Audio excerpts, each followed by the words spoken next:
Employees 4 types of ITRs file చేయొచ్చు. Only salary ఉంటే ITR 1, సాలరీతో పాటుగా mutual fund are stock sale చేస్తుంటే ITR 2, F&O are intraday ఉంటే ITR 3, business are freelancer ఉంటే ITR 4 file చేయాలి.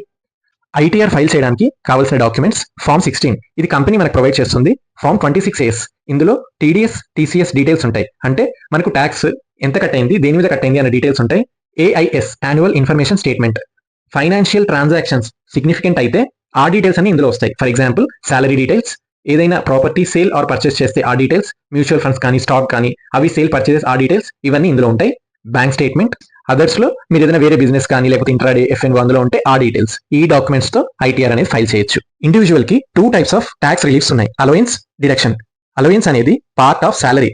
So government మనకిచ్చే సాలరీలో ఇంక్లూడ్ అయి ఉన్న కొన్ని అలవెన్సెస్ మీద ట్యాక్స్ పే చేయమని చెప్తుంది, కొన్ని అలవెన్సెస్ మీద ట్యాక్స్ పే చేయక్కర్లేదని చెప్తోంది.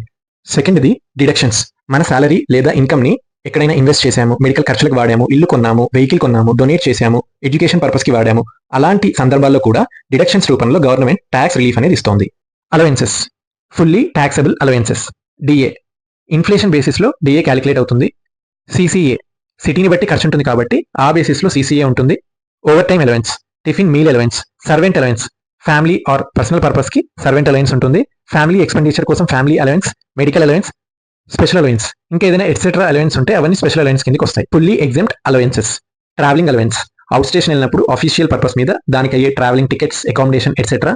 డైలీ అలవెన్సెస్, ఇది కూడా అవుట్ స్టేషన్ వెళ్ళినప్పుడు డైలీ అయ్యే ప్రతి ఎక్స్పెన్సెస్ కి ఇచ్చేది. కన్వీనియన్స్ అలవెన్స్, ఆఫీస్ అండ్ ఇంటికి అయ్యే ట్రావెల్ ఎక్స్పెన్సెస్ కవర్ చేస్తుంది. లీవ్ ట్రావెల్ అలవెన్స్, లీవ్ లో ఉన్నప్పుడు ఫ్యామిలీతో ట్రావెల్ చేసే ఎక్స్పెన్సెస్ ఇక్కడ కవర్ అవుతాయి. Academic allowance, research purpose books ఏదైనా కొంటే అవన్నీ ఇక్కడ కవర్ అవుతాయి. హెల్పర్ అలవెన్స్, అఫీషియల్ పర్పస్ కి హెల్పర్ ఉంటే హెల్పర్ అలవెన్స్. యూనిఫామ్ అలవెన్స్, వీటన్నిటికీ ట్యాక్స్ పే చేయాల్సిన అవసరం లేదు.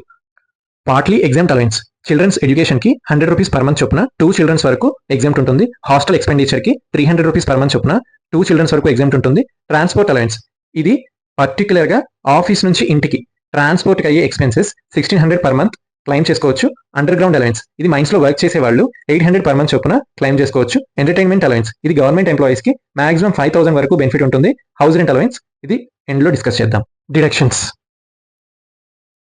ఇన్వెస్ట్మెంట్ ప్లాన్, ఇది ఇంటి లోన్ ఉన్న, life insurance, provident fund, tuition fee, fixed deposit, national saving certificate, national pension scheme, వీటన్నిటికీ ఏటీసీ, ఏటీసీసీసీ, ఏటీసీసీడీ ద్వారా 2 లక్షల వరకు డిడక్షన్ వస్తుంది.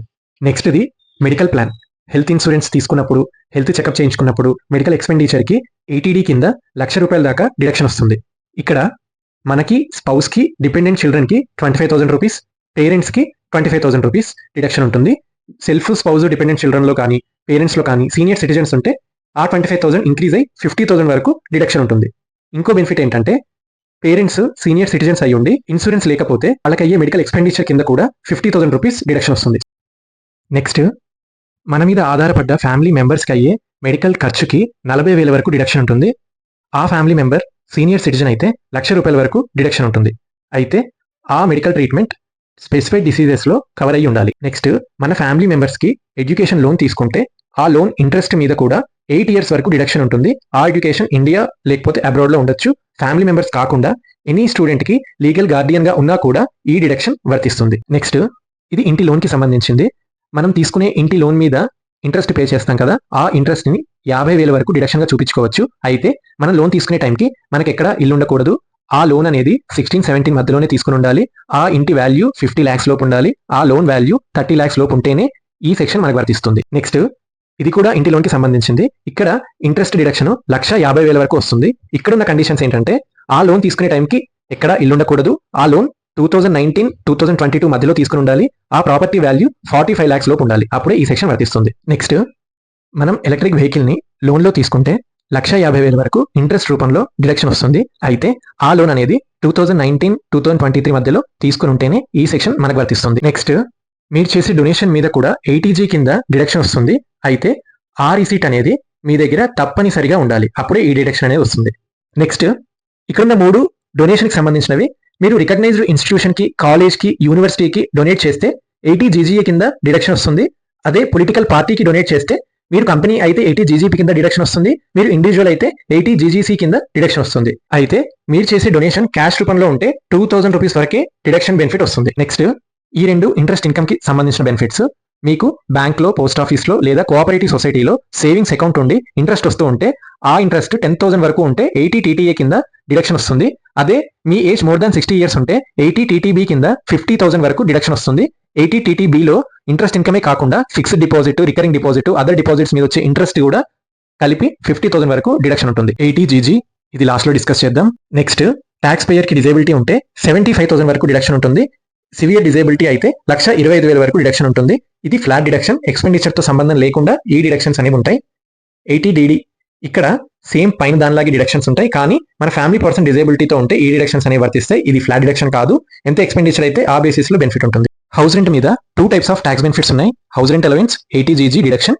ఈ రెండు ఎట్ ఎ టైం యూజ్ చేసుకోలేరు. ఎవరికైతే HRA ఉండదో, HRA అప్లై అవ్వదో వాళ్ళు 80GG బెనిఫిట్ ని యూజ్ చేసుకోవచ్చు. ఫస్ట్ HRA చూద్దాం. పేరెంట్స్ కి రెంట్ పే చేస్తే HRA ఎలో అవుతుందా? ఎస్ అవుతుంది. 3 కండిషన్స్ ఉన్నాయి. ప్రాపర్టీ అనేది పేరెంట్స్ పేరు మీద ఉండాలి. పేరెంట్స్ వాళ్ళ ITR లో రెంటల్ ఇన్కమ్ చూపించాలి. మీ ఇద్దరి మధ్య రెంటల్ అగ్రిమెంట్ ఉండాలి. HRA home loan 2 benefits at time తీసుకోవచ్చా? ఎస్ తీసుకోవచ్చు. ఫస్ట్ కేసులో మీ ఓన్ హౌస్, మీ జాబ్ డిఫరెంట్ సిటీస్ లో ఉన్నాయి. మీ ఓన్ హౌస్ హైదరాబాద్ లో ఉంది. దాని మీద వచ్చే house loan principal, house loan interest 2 benefits తీసుకోవచ్చు. మీ జాబ్ బెంగళూరులో ఉంది, రెంటెడ్ హౌస్ లో ఉంటున్నారు. దాని మీద HRA బెనిఫిట్ క్లెయిమ్ చేసుకోవచ్చు. సెకండ్ కేస్, మీ ఓన్ హౌస్, జాబ్ సేమ్ సిటీలో ఉన్నాయి. ఫర్ ఎగ్జాంపుల్, మీ జాబ్ మాదాపూర్లో ఉంది, మీ ఓన్ హౌస్ ఉప్పల్లో ఉంది. సో మీ జాబ్ లాంగ్ డిస్టెన్స్ లో ఉండడం వల్ల మీరు అక్కడ ఇంకొక హౌస్ రెంట్ తీసుకున్నారు. సో ఆ రెంటెడ్ హౌస్ మీద HRA క్లెయిమ్ చేసుకోవచ్చు. మీ ఓన్ హౌస్ మీద హౌస్ లోన్ క్లెయిమ్ చేసుకోవచ్చు. సో మీరు సేమ్ సిటీలోనే డిఫరెంట్ హౌసెస్ లో ఉన్న ఆ రీజన్ అన్అవాయిడబుల్ రీజన్ అయ్యి ఉంటే, ఫర్ ఎగ్జాంపుల్ నేను మీకు చెప్పిన ఎగ్జాంపుల్, సెకండ్ ఎగ్జాంపుల్, ఉన్న హౌస్ చాలా చిన్నది, పేరెంట్స్ ఉంటున్నారు, అలాంటప్పుడు మీరు ఇంకొక హౌస్ లో ఉంటున్నారు రెంట్ తీసుకుని, అలాంటప్పుడు కూడా ఈ 2 బెనిఫిట్స్ ని మీరు తీసుకోవచ్చు. సెకండ్ ఇది హౌస్ రెంట్ డిడక్షన్ 80GG. దీనికి ఉన్న కండిషన్, 80GG బెనిఫిట్ అప్లై అవ్వాలంటే మీకు ఇండియాలో కానీ అబ్రాడ్ లో కానీ మీ పేరు మీద, స్పౌస్ పేరు మీద, మైనర్ చైల్డ్ మీద ఏ ఓన్ హౌస్ ఉండకూడదు. అప్పుడు 60,000 వరకు డిడక్షన్ అనేది వస్తుంది. నెక్స్ట్ వీడియోలో latest budget individual tax payers కి ఎలా ఎఫెక్ట్ అవుతుంది, ప్రెజెంట్ ఇయర్ ఎలా